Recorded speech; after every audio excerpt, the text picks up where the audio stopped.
Dahulu terdapat desa yang makmur dan asri di Kerajaan Mataram, yakni Desa Ngasem. Desa itu dipimpin kepala desa yang arif dan bijaksana bernama Kisela Gondang, memiliki istri dan putri cantik bernama Endang Sawitri. Karena kutukan, Endang Sawitri mengandung dan melahirkan anak berwujud naga. Anak naga tersebut diberi nama Baru Klinting.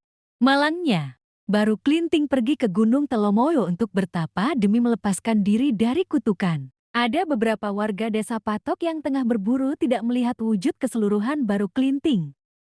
Mereka memotong-motong daging ekor Baru Klinting untuk dibawa pulang ke desa mereka. Baru Klinting yang berhasil dalam pertapaannya berubah wujud menjadi seorang anak manusia. Kemudian mendatangi warga Patok yang sedang mengadakan pesta rakyat dan meminta makanan kepada penduduk desa. Namun, keadaan tubuhnya yang lusuh, penuh luka dan memiliki bau amis, mengakibatkan penolakan warga dan malah mencaci maki anak itu. Baru Klinting tetap memaksa meminta makanan dan minuman ke penduduk desa yang sedang berpesta. Dengan menangis dan sakit hati, dia pergi meninggalkan pesta. Ia berjalan sambil terus menangis hingga akhirnya tiba di sebuah gubuk seseorang nenek tua bernama Nyai Latung. Baru Klinting pun meminta minum kepada nenek tersebut. Melihat kondisinya yang memprihatinkan, Nyai Latung merasa iba dan memberinya minum sekaligus makanan. Setelah selesai makan dan minum, Baru Klinting pun kemudian pamit.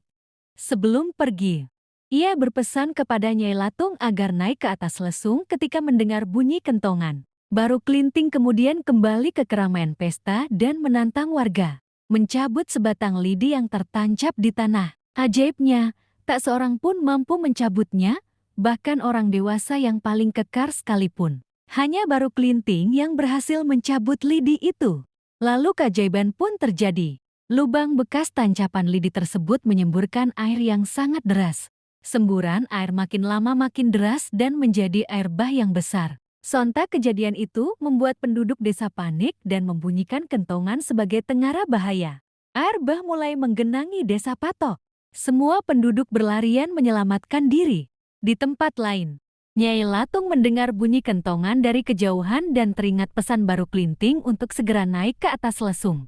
Dalam kebingungan, Nyai Latung kemudian menaiki lesung dan dalam sekejap air bah telah menggenangi desa Patok. Dalam kondisi terapung-apung di lesung, Nyai Latung menyaksikan para tetangganya tenggelam.